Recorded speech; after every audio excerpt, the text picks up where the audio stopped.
네, 안녕하십니까. 두 번째 시간입니다. 앞에서 우리가 IMC에 대해서 특성까지 좀 알아봤습니다. 이번 시간에는 그 IMC 특성을 토대로 이제 우리가 IC를 어떻게 프로그램 효과적으로 진행하기 위해서 이 기획을 할 건지, 어떤 기획 과정이 있는지 여러분들과 이야기해 될 겁니다. 그래서 여러분도 요 순서에 맞춰서 기획 과정만 잘 짜셔도 충분히 승산 있는 기획이 될 수 있다라고 할 수 있습니다. 그 마케터가 가장 가져야 할 역량 중에 가장 큰 역량 중 하나가 기획입니다. 어떻게 이런 것들이 진행되고 뭐 하다못해 이벤트 기획 생각해 보시면 여러분들이 뭐 백화점에 가시면 이벤트들 막 하지 않습니까? 아니면 뭐 세일 이벤트 기획, 프로모션 기획 이런 것들이 전부 다 기획이거든요. 그럼 그런 기획이 이번부터 내일부터 기획해 이런 게 아니에요. 실질적으로 들어갔을 때 우리가 이런 효과와 이런 목표를 두고 이 기획을 한다, 이벤트 프로모션을 진행한다 라는 목적을 준다는 거죠. 그 목적에 따라서 우리가 어떤 기획을 가져야 될지 정확하게 순서를 세워서 하게 됩니다.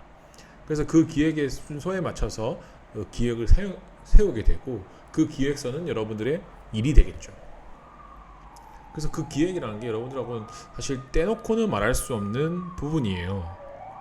그래서 기획 자라고 불릴 수 있는 그 마케터에서 갈 수 있는 분야 중에 한 분야가 기획자라는 분야가 있거든요. 그래서 특히 기획을 잘하고 내가 좀 더 효과 높은 기획을 짜거나 아니면 성실하게 기획을 짜거나 스타일마다 다 다르니까 내가 참신한 아이디어를 짠다고 좋은 기획자가 언제나 좋은 거는 아니거든요. 그렇다 보니까 여러분들도 그런 꿈을 꾸시는 분이 있다면 이 기획에 대한 순서와 내용은 필수적으로 여러분들이 아셔야 되는 부분입니다. 그래서 여러분들이 마케터라면 특히 이 IMC 통합적 마케팅 커뮤니케이션을 기반으로 한 마케팅 계획을 짠다면 그런 것들을 고려한다면 여러분들 이렇게 세워가시면 된다는 거죠. 그래서 이 기획 순서만 아셔도 충분히 여러분들한테 기초는 아신다라고 말할 수 있을 정도고 이게 발전돼서 여러분들 더 추가하시면 돼요. 제가 알려드린 기획 과정은 가장 기본적인 기획 과정이고요. 이 정도를 채우면 여러분들이 2년 차로서 충분히 열심히 하고 있다라는 평가를 들을 수 있을 정도이기 때문에 여러분들 발전하기 위해서는 스스로의 새로운 노력들도 계속 꾸준히 있어줘야 된다는 거 생각하시면서 들어가 보겠습니다. 그래서 IMC가 어떤 형태를 가졌고 가장 이상적인 단계가 어떻게 이루어지는지는 아직까지 여러 가지 이야기가 많아요. 그래서 그 이상적인 단계가 여러분들이 어떤 단계가 가장 이상적인지는 여러분들이 하고자 하는 목표나 그 상황에 따라 많이 달라지게 되는데 이 기획 과정의 모델들도 생각보다 많습니다. 여러 가지가 있어요. 그래서 우리 기획 과정에 대한 논의도 정말 많이 되고 있고 그 기획 과정에서도 새로운 여러 가지 형태들도 있으니까 그 중에 대표적인 거 이번에 여러분들과 같이 이야기를 나눌 겁니다. 그래서 대부분의 기획 모델이라는 게 가장 바람직한 IMC의 형태를 말하는 거예요. 그래서 가장 IMC의 형태와 이상적인 단계를 설명하고 있기 때문에 이 단계에 따라 과정에 따라 IMC를 수행하는 게 이상적이란 거는 100% 다 할 수 있으면 가장 이상적인 거겠죠. 실질적으로 이 기획 과정과 이 IMC를 수행하는 과정은 괴리가 있을 수 있어요.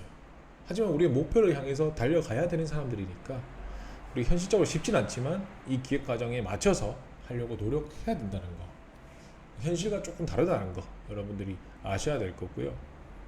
그래서 여러 가지 돈 슐츠의 모델도 있고 무어의 모델 여러 가지 많습니다. 하지만 이번에는 처음에 펄시 기획 모델이 있는데 이 펄시 IMC 전략 기획 과정은 조금 달라요. 그래서 여기에 조금 더 정리가 잘 돼 있다라고 여러분들이 이해하시면 되고 요 기획 과정에 대해서 여러분들과 함께 이야기를 좀 나눠보겠습니다.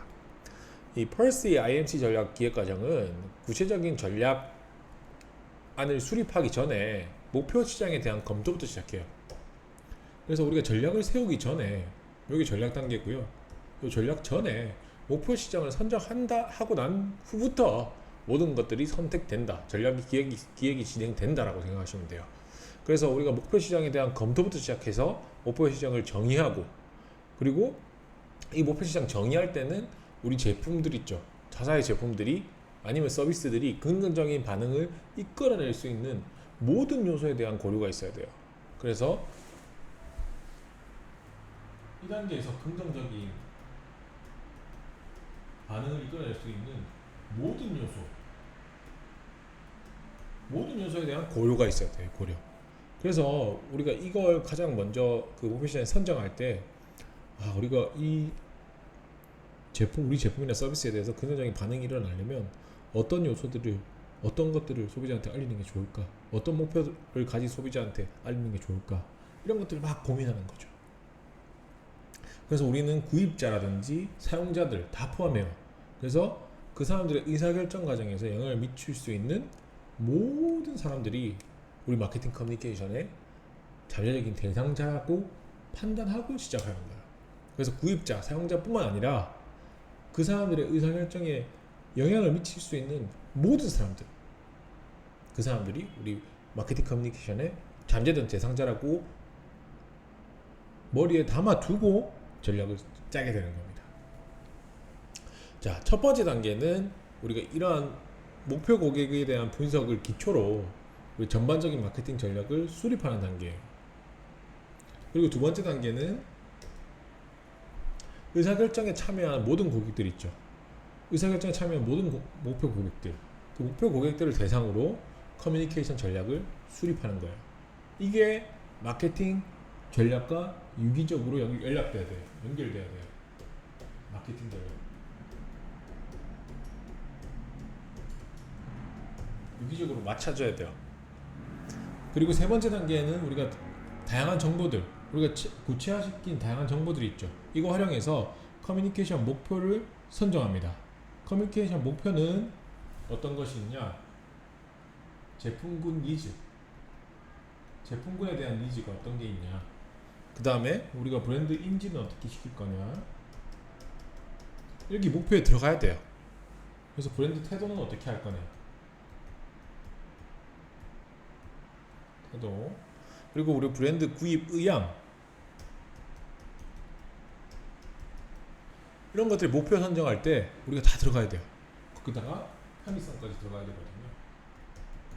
가장 기초적인 거예요. 그래서 편의성까지 들어가서 이 5가지 커뮤니케이션 효과를 의미합니다. 브랜드 니즈, 태도, 인지, 의향, 편의성, 이런 것들이 우리가 5가지 커뮤니케이션 효과를 목표로 선정하고 우리가 의사결정에 관여하는 목표 고객들의 니즈나 성취하고자 하는 마케팅 커뮤니케이션의 효과를 구체적으로 연결시켜야 되는 거죠. 그래서 이게 세 번째 단계에서 여러분들이 이런 것까지 고려해야 되구나 라고 생각하신 건 처음 들어봤을 거예요. 그 단계가 매우 구체적이죠. 그래서 이 커뮤니케이션 목표가 선정이 되면 우리가 이제 이걸 달성하기 위해서 최적의 방안이 어떤 거니 검토하게 되는 거죠. 그게 바로 네 번째 단계예요. 이 단계를 우리가 전달하기 위해서 어떤 게 최적의 대안인지 찾아보는 겁니다. 그래서 이 시점에는 고객의 의사결정이 매우 상세하게 정리돼야 돼요. 의사결정이 이렇게 될 거니까 이렇게 고객들이 의사결정한다 라는 걸 알고 있어야 되고, 우리가 광고 아니면 프로모션 그리고 다양한 커뮤니케이션 활동들, 대안들, 그것 어떤 게 장점이고 어떤 게 단점인지 정확하게 파악해야 돼요. 그 장단을 우리가 다 파악하고 있어야 돼요. 그래서 이걸 통해서 마케팅 커뮤니케이션 과제와 연결시켜서 최선의 대안이 뭔지 선택하게 되는 거죠. 그 다음 선택은 우리가 그 대안들을 가지고 크리에이티브 브리프를 해서 크리에이티브 작성을 하는 거죠. 어떤 크리에이티브를 하겠다고. 그래서 크리에이티브 브리프는 우리가 거기서 브리프를 짤 때 뭘 해야 된다? 메시지 일관성을 유지시키는 건 언제나 생각하고 있어야 된다. 우리가 이런 작성 일정표를 쫙 짜고, 그거에 따라서 메시지 일관성을 잃지 않도록 우리는 계속 생각을 하고 있어야 된다는 거죠. 자, 그리고 다섯 번째 단계가 커뮤니케이션 전달을 위해서 우리가 구체적인 광고 아니면 프로모션 매체 선택하는 거예요. 우리가 이때까지 얘기했잖아요. IMC는 독립적인 효율성을 가져하지 않는다. 커뮤니케이션 목표를 가장 일관성 있게 전달하는 게 중요하고, 그걸 통해서 소비자 수용도가 가장 높은 매체를 선택해서 효과적으로 연동하는 게 가장 중요하다. 그래서 그것들을 우리가 5단계에서 매체 선정을 위해서 고려해야 될 부분입니다. 특히 이 펄스 IMC 전략이 이 기획 과정보다 구체화하기 위한 일련의 기획 도구를 소개해요. 기획 도구들. 어떤 거냐면 마케팅 배경 분석표를 구성해서 마케팅 배경을 분석한 것들이 왜 우리가 이것들을 분석했다. 그리고 마케팅 커뮤니케이션 전략 수행에 영향을 미칠 수 있는 시장 상황들까지 다 확인해 보게 하는 거죠. 그래서 마케터는 확인해야 될 거, 찾아봐야 될 거 되게 많습니다. 여러분들 직관이나 뭐 감정에 의해서 마케팅을 할 수가 없어요. 실질적으로. 감정으로서 좋은 아이디어가 나왔다. 하지만 그거 가지고 여러분들이 설득해야 되는 과정이 꼭 필요한 거죠. 그런 것들 추가해서 우리가 목표 고객 분석표라든지 그 다음에 뭐 커뮤니케이션 목표, 브랜드 태도 전략, 그리고 기대 효과, 이런 전반적인 커뮤니케이션 전략까지 우리가 다 검토해야 되는 거예요.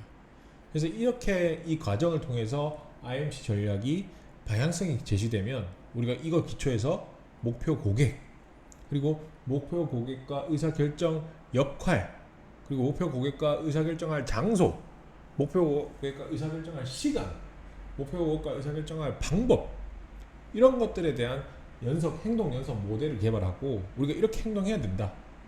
그래서 보다 상세한 IMC 과업표까지 크리에이티브 브리프에 작성하게 되는 거죠.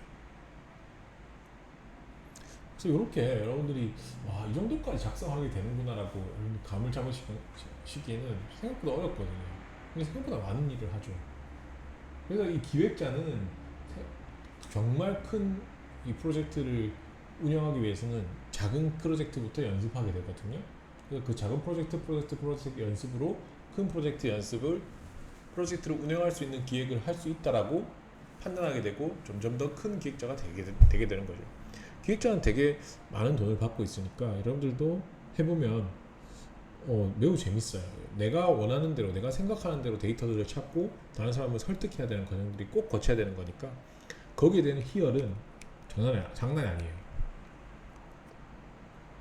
그래서 IMC는 우리가 전통적인 접근 방법하고는 완전 다르죠. 그래서 조직의 판매, 이윤 이런 걸 생각하는 것보다는 우리가 소비자에게 초점을 맞추는 게 가장 중요한 부분이고, 소비자한테 초점을 맞추기 때문에 소비자가 어떤 태도를 가졌냐 이거보다는 구매라든지 사용, 그리고 소비자가 어떤 행동을 하냐, 어떤 행동을 하냐 아니면 사용 행동을 하냐, 이런 것들을 바탕으로 우리가 모든 전략이 기획되기 때문에 기존의 접근 방법과 완전히 차별되는 거죠. 완전히 다른 방향이에요. 그래서 실행적으로 볼 때도 IMC는 상품 디자인, 그것에서 포장, 유통, 가격, 상품의 구매 이후의 고객 서비스까지 모든 마케팅 활동을 소비자 커뮤니케이션을 보기 때문에 모든 메시지 과정에서 메시지가 일관성이 있어야 된다, 통일성이 있어야 된다는 걸 유지하는 게 가장 큰 초점이라는 거예요. 이렇게 커뮤니케이션 하는 이 목표, 기획 과정들 정말 대단하죠. 정말 재밌어요. 지금은 여러분들이 조금 커 보이고 힘들어 보일 수 있지만 이걸 한 단계씩 해보면 생각보다 어렵지 않거든요. 근데 이것들을 하는 게 IMC의 전문가라는 거예요.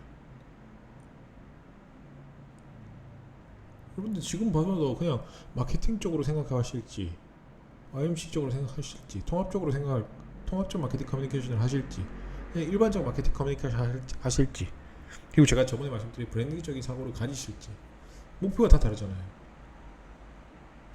상황에 따라 다르겠지만 다 필요한 적도 있지만 어떤 사고를 가져야 될지는 여러분들도 지금은 판단이 쓰실 거라고 저는 믿습니다.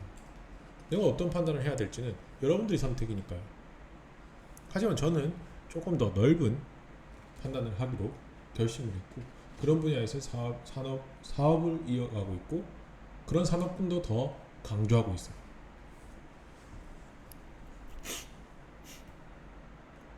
자, 이렇게 해서 여러분들과 이 전략을 세우는 단계까지, 기획 단계까지 여러분들과 살펴봤습니다. 그리고 여러분들과 조금 한번 같이 해보고자 해요. 그래서 해보고자 하는 브랜드는 대교예요. 대교. 여러분들도 많이 들어보셨을 거예요. 그 눈높이라는 브랜드요. 그래서 이 눈높이라는 브랜드가 이 대교라는 회사의 브랜드인데 이거에 대해서 여러분들과 같이 한번 이야기를 한번 나눠보고자 합니다. 이번 시간에 조금 끊었다가 어느 정도까지 하고 끊었다가 여러분들하고 브랜드 전략을 어떻게 했는지 실행을 했는지 한번 같이 보도록 할게요. 이 눈높이라는 게 그 눈높이를 만든 데가 대교거든요. 눈높이는 브랜드예요. 그렇다 보니까 이 1975년에 제일 먼저 시작을 했었고 그 당시 이 75년 시작했을 때 학습지 시장에서 거의 뭐 80%? 거의 80%로 점유했어요. 80%. 엄청나게 많이 점유한 거죠. 진짜 거의 독과점이라고 보시면 됩니다. 거의 독보적인 존재였고 이 그때 대교에서 가장 힘있게 추진하던 게 공문수학이었던 거예요. 공문수학. 여러분들 들어보셨나 모르겠어요. 공문수학이라는 브랜드였고 이게 학습지의 대표 브랜드였거든요. 엄청나게 그때 이때 80년대 90년대 그 90년대 이전까지 90년대 딱 1990년대 이전까지 이 공문수학이 진짜 여러분들이 학교 다닌다면 다 했어요. 거의. 그때 이 대교가 사실 일본의 구몬이라요. 구몬 학습 들어보셨죠? 구몬이 일본 브랜드거든요. 일본의 구몬 교육서라는 게 있어요. 그래서 구몬이라는 브랜드랑 손잡고 있어가지고 그 전까지는 91년 이전까지는 구몬이라는 브랜드와 함께 이 공문수학이라는 브랜드를 엄청나게 밀었어요. 근데 91년에 일본이랑 헤어집니다. 그래서 당시 브랜드 1위가 공문수학이었거든요. 91년에. 그때 공문수학 브랜드를 버리고 다른 브랜드를 찾기 시작했어요. 자, 생각해보세요. 여러분들의 브랜드 80% 하다못해 60% 이상의 시장을 점유하고 있는 브랜드를 버리고 새로운 브랜드를 찾는다. 쉬워요? 당연히 브랜드 라이센싱이나 이런 작업 때문에 어쩔 수는 없었겠지만 엄청 어려운 거예요. 진짜 쉽지 않거든요. 시장을 이미 80% 점유하고 있단 말이에요. 그래서 브랜드를 버려야 되는 상황이어서 버리고 와 정말 큰 모험을 했어요. 그리고 반대 일본하고 계속 해야 된다는 사람도 되게 많았어요. 그 시절 그때는. 그래서 우리가 공문수학 대교라는 회사가 이 공문수학이라는 브랜드를 버리고 다른 브랜드를 찾으면서 그때 이제 생각했던 게 우리가 자신만의 고유한 브랜드를 가져야 되겠다. 왜냐면 일본 브랜드를 가져온 거였다 보니까 그런 생각을 많이 가졌을 거예요. 그리고 제품 품질이라든지 경쟁력을 더 높여야 되겠다. 그래서 준비를 하자. 그래서 대부분의 그때 그 순간에 대교의 경영진들은 어떻게 했냐면 기업 이름인 대교 있죠. 대교. 이 대교를 그대로 사용해서 제품 브랜드로 하자라고 많이 했어요. 근데 제품에 있어서 우리가 개별 브랜드의 중요성을 인지한 시기였기 때문에 공문수학을 버렸다니까요. 개별 브랜드의 중요성을 인지했단 말이에요. 그래서 눈높이라는 걸 탄생시켰다는 거죠. 이 눈높이라는 게 여러분들이 그 학습 관리 방식을 특정하는 거예요. 사실 방문식 학습 관리 방식. 방문하는 선생님들 있잖아요. 지도 선생님 방문해가지고 저도 눈높이를 했던 기억이 있어요.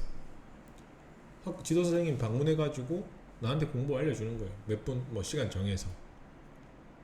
그래서 학습자들이 이를 바탕으로 회원한테 우리가 회원 관리를 해서 학습 지도를 해주는 게 하는 거고 학습 지도 교사와 학습자 해가지고 학습 관리까지 해주는 거죠. 그래서 제품의 형태를 보시면 유무형의 형태를 취하는 제품이라고 보시면 이해가 쉬울 거예요. 특히 이 눈높이라는 게 그 어린이들의 눈높이에서 맞춰서 선생님 키를 낮췄다는 컨셉이었거든요. 그래서 어린이들의 키에 눈높이를 맞추겠다 선생님들이 이렇게 얘기했어요. 광고도 그렇게 했거든요. 그래서 눈높이 사랑, 눈높이 교육, 이게 모토였어요. 그래서 이걸 실천한다. 눈높이 사랑을 실천하고 눈높이 교육을 실천한다는 게 이 대교 눈높이 브랜드의 모토였어요. 그래서 눈높이는 이게 나오자마자 거의 학습지 어깨에 선두를 가지고 있는 이 대교 브랜드였는데, 눈높이 수학, 눈높이 영어, 눈높이 국어는 뭐 거의 단일 제품으로서는 학습지 시장에서 40-50% 나오자마자 시장 점유율이 엄청났어요.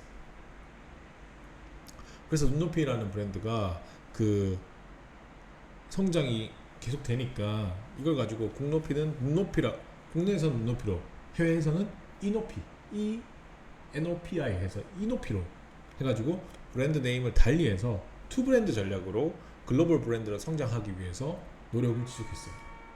그래서 지금 현재 이높이는 미국, 캐나다, 싱가포르, 뉴질랜드, 호주 뭐 이런 데 다 들어가 있어요. 일본.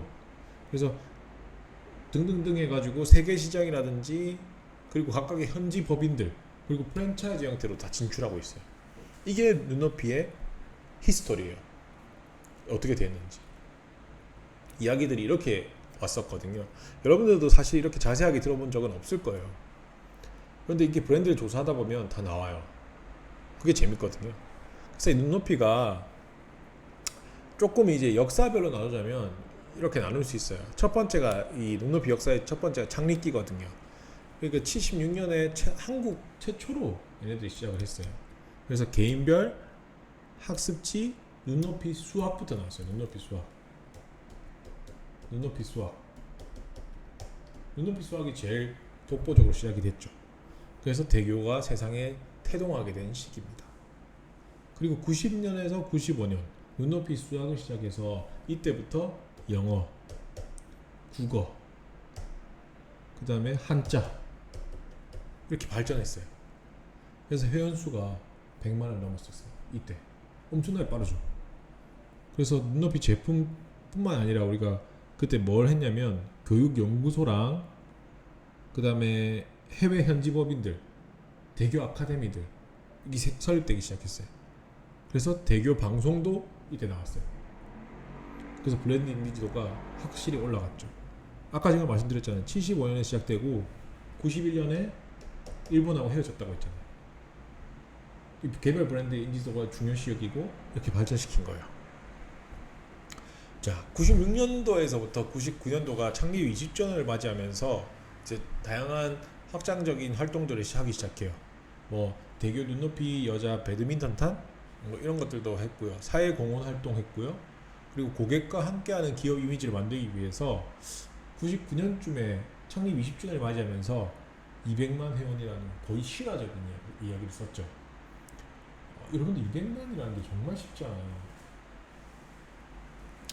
그리고 2000년부터 2007년 21세기를 맞이했죠. 대교가 그 새로운 변화의 시대를 맞았고, 이게 기존 뭐 학습지 시장을 유지하고 보완하는 것도 물론이고, 이때 우리가 이제 온라인이 활성화되기 시작했어요. 그러니까 온라인과 결합한 사이버 교육이 나오기 시작했고, 유아 교육 산업이랑 교육 출판 산업, 학원 산업, 영어 산업, 홈스쿨링 이런 것들을 다양하게 넓히기 시작했어요. 현재 눈높이는 사실 그렇게 좋지는 않아요. 아직까지 뭐 브랜드 인지도라든지 확장력은 가장 강하게 갖고 있지만 영업이익이 사실 제가 뒤에 보여드리겠지만 많이 밀렸어요. 그래서 많이 따라잡혔고, 지금은 사실 그 시장에서의 반응은 2위 정도라고 생각하고 있어요. 계속 1위였거든. 그래서 진짜 강력한 파워 브랜드였는데, 이 학습지 시장에서는 진짜 독보적인 위치고 아직까지 독보적인 위치입니다. 그 눈높이라는 게 뭐 대교라는 기업 브랜드가 중요하지 않았는데도 이 눈높이 하나만으로 이 브랜드를 성공시킨 거잖아요. 개별 브랜드 하나만으로.